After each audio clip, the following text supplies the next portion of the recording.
O fatídico verão de 1989 começou de forma chocante em Derry.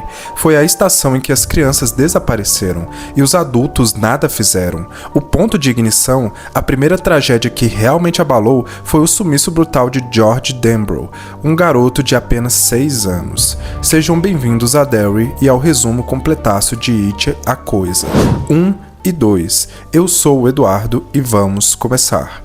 Naquela tarde chuvosa de outubro de 1988, enquanto a água transformava a rua em um rio, George se aventurou com um pequeno barco de papel feito por seu irmão mais velho, Bill. O barco acabou caindo em um bueiro, e ali George encontrou Pennywise, o palhaço dançarino.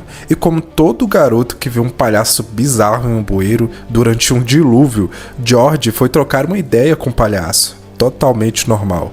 A criatura com olhos amarelos e sorriso esquisito o chamou para a escuridão dos esgotos com a promessa de devolver o brinquedo.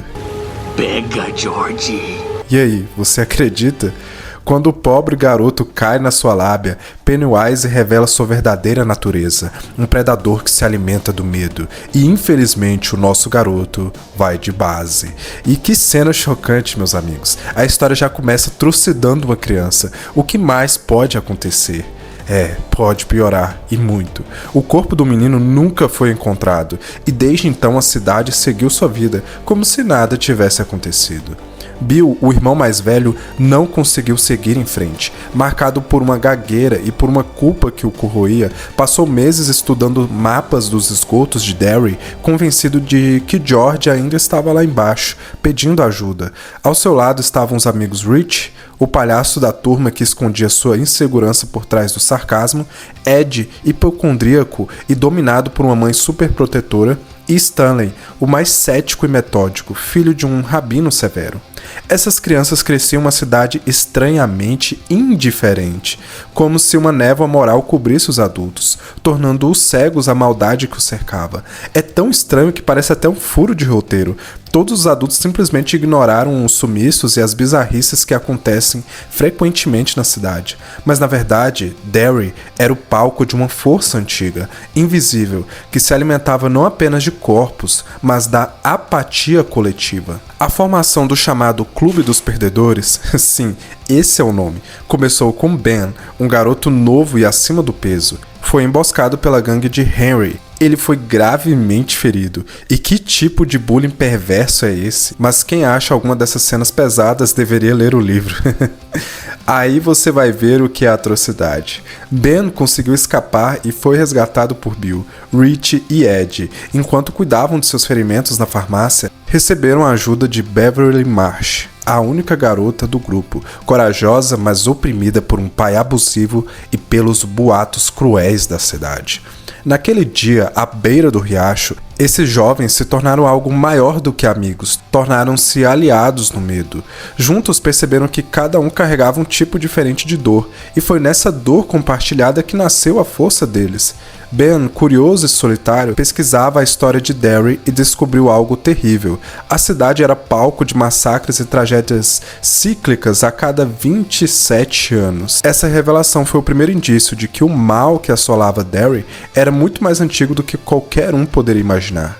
A Coisa, ou It, percebendo o perigo que a união representava, começou a atacá-los separadamente, moldando-se às fobias individuais de cada um. Para Bill, o terror tomou a forma de George, o chamando para o porão inundado. Também, vai flutuar também. Vai flutuar também. Para Beverly, foi o sangue jorrando da pia, uma metáfora visceral da puberdade e do trauma. Ed viu o leproso, o medo da contaminação e da fraqueza física. Ben, a criança decapitada da biblioteca, símbolo de sua vulnerabilidade e isolamento. Rich foi trancado num quarto cheio de palhaços, um espelho do próprio medo de ser ridicularizado. Stanley foi confrontado com a mulher do quadro, uma distorção da pureza e da fé. E Mike viu os corpos queimados dos pais, revivendo o inferno do seu passado. Cada visão era um fragmento de uma verdade psicológica. A Coisa não criava o medo, ela apenas o revelava. E aqui Stephen King foi genial. Na minha opinião, o medo sempre foi a maior ferramenta para tornar as pessoas apáticas e inofensivas. Muitas ditaduras fizeram isso, usaram o terror como arma, e Pennywise faz exatamente esse papel de tirano intergaláctico. Mas afinal, quem é esse palhaço? De onde veio Pennywise? Ele não é apenas um monstro, nem mesmo um fantasma. É uma entidade cósmica, mais antiga que o próprio universo, uma força que se alimenta do medo, porque o medo é o sabor mais puro da alma humana. Antes de Derry existir, ele já estava ali, adormecido nas profundezas da terra. Quando a cidade foi construída sobre o seu ninho, Pennywise despertou, e desde então, a cada 27 anos, ele volta para se banhar no terror das pessoas. A criação de Pennywise veio de uma mistura de medos reais e ideias cósmicas. Stephen King se inspirou no pavor infantil de palhaços, figuras que deveriam divertir, mas sempre pareciam esconder algo. Também há ecos do assassino John Wayne Gacy, o palhaço assassino da vida real, que chocou os anos 70. King o concebeu como uma entidade antiga, e é inegável a semelhança do conceito com o livro A Cor que Caiu do Céu, de Lovecraft. Talvez tenha servido como inspiração. A linha entre a cópia e a homenagem é sempre tênue. Quem reacendeu esse debate recentemente foi Quentin Tarantino, ao classificar a obra It, a Coisa de Stephen King como uma cópia descarada de A Hora do Pesadelo. Para ele, Pennywise seria apenas uma versão de Freddy Krueger que ataca fora dos sonhos, explorando o mesmo conceito de um monstro que se alimenta dos medos de crianças e adolescentes. Guiados pela descoberta de Ben, o grupo decide investigar a casa de Nabal Street, o epicentro do mal. Dentro dela, o espaço parecia distorcer a realidade. As paredes respiravam, o chão rangia como se estivesse vivo. Pennywise atacou com violência, assumindo formas múltiplas e grotescas. No caos, Ed quebrou seu braço e o grupo se separou. Rich, tomado pelo pavor, acusou Bill de estar obcecado por um morto. Foi o ponto mais baixo deles, e é exatamente isso que a criatura queria: desunir eles, acabar com o grupo. Enquanto isso, Henry Bowers, controlado pela influência de Pennywise, matou o próprio pai e foi guiado aos esgotos para caçar os otários. Ele representava o reflexo humano do mal de Derry, a brutalidade sem disfarce sobrenatural. O sequestro de Beverly por Pennywise foi o estopim. Bill reuniu o grupo e, armados com coragem e um juramento silencioso, eles desceram os esgotos. Ali encontraram a câmara onde os corpos das crianças flutuavam, presos como troféus.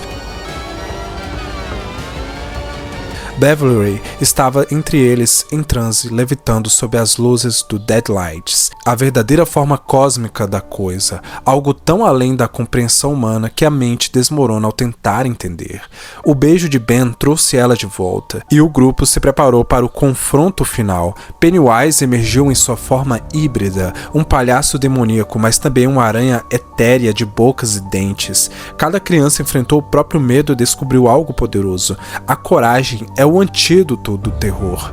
Bill enfrentou o fantasma de Georgie. Ed, com o braço quebrado, atacou sua bombinha de inalação e Beverly cravou o ferro em Pennywise, e todos juntos, sem mais medo, o enfraqueceram até que ele recuasse, desaparecendo nas sombras do poço. A coisa caiu, não derrotada, adormecida. O ciclo estava quebrado. Por enquanto, o Clube dos Perdedores, ou Otários, fez um pacto de sangue. Se Pennywise voltasse, eles também voltariam. Enquanto o verão chegava ao fim, Derry voltava à calmaria e ao esquecimento. Lentamente cobriu os eventos. Bill e Beverly se despediram com um beijo, um gesto de inocência, esperança e melancolia. Mas o medo em Derry nunca morre, ele apenas hiberna. E agora vamos dar início a It, capítulo 2. A história de It, capítulo 2, começa 27 anos após o primeiro confronto. Em 2016, quando o terror volta a assombrar a cidade de Derry, no Maine, o monstro conhecido como Pennywise, a coisa, desperta de sua hibernação e o ciclo de assassinatos e desaparecimentos infantis recomeça. O único membro do Clube dos Otários que permaneceu em Derry foi Mike. É o primeiro a perceber o retorno da entidade. Mike, que se tornou um bibliotecário obcecado em entender a coisa, coisa. Liga para os seus amigos para cumprir o solene juramento de sangue que fizeram na infância. Se It voltasse, eles voltariam. Os 5 otários restantes, Bill, Beverly, Rich, Ben e Ed, recebem a ligação e são forçados a retornar. Ao pisar novamente em Derry, as memórias que haviam reprimido por quase 3 décadas começam a ressurgir, carregadas de dor e medo. No entanto, o retorno é marcado por uma tragédia. Stanley Uris, incapaz de suportar a ideia de enfrentar o trauma novamente, comete suicídio antes de se juntar ao grupo. Ele deixa uma carta explicando que sua morte é um sacrifício para dar aos amigos mais fortes a chance de vencer. O grupo se reúne para um tenso jantar no restaurante chinês da cidade. E pra mim essa foi uma das cenas mais engraçadas de todo o filme e você vai entender o porquê. Tá tudo bem? Tá. É lá que o medo e a realidade de Pennywise os atingem de forma brutal. Quando ele se manifesta para aterrorizá-los, consolidando a necessidade da luta, Mike então revela seu plano. Ele descobriu por meio de pesquisas com uma tribo nativa local um ritual chamado Ritual de Shud, que seria a forma definitiva de aprisionar e destruir a coisa. Para o ritual funcionar, cada um deve encontrar e levar para o covil da criatura um artefato significativo de sua infância, que simbolize sua superação de algum medo.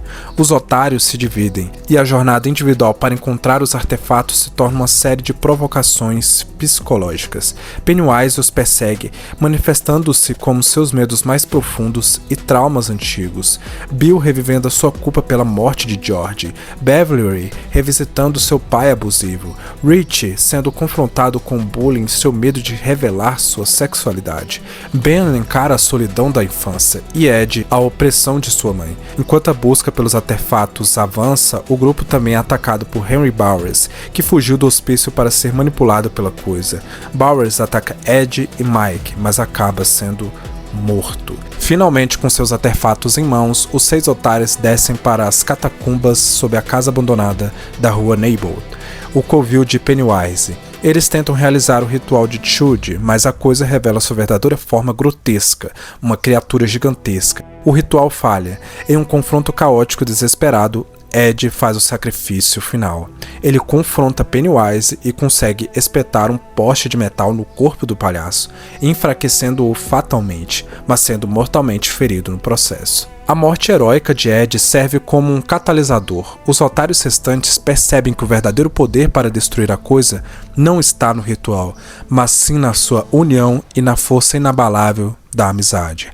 Eles decidem lutar não com medo, mas com desprezo, insultando e diminuindo a coisa até que ela encolhe. Unidos, eles esmagam seu coração, finalmente matando Pennywise. Com a coisa morta, o terror em Derry termina. Os otários sobrevivem e ao deixarem a cidade, suas memórias começam a desaparecer, mas o forte laço de amizade forjado na luta permanece. O filme se encerra com um epílogo esperançoso.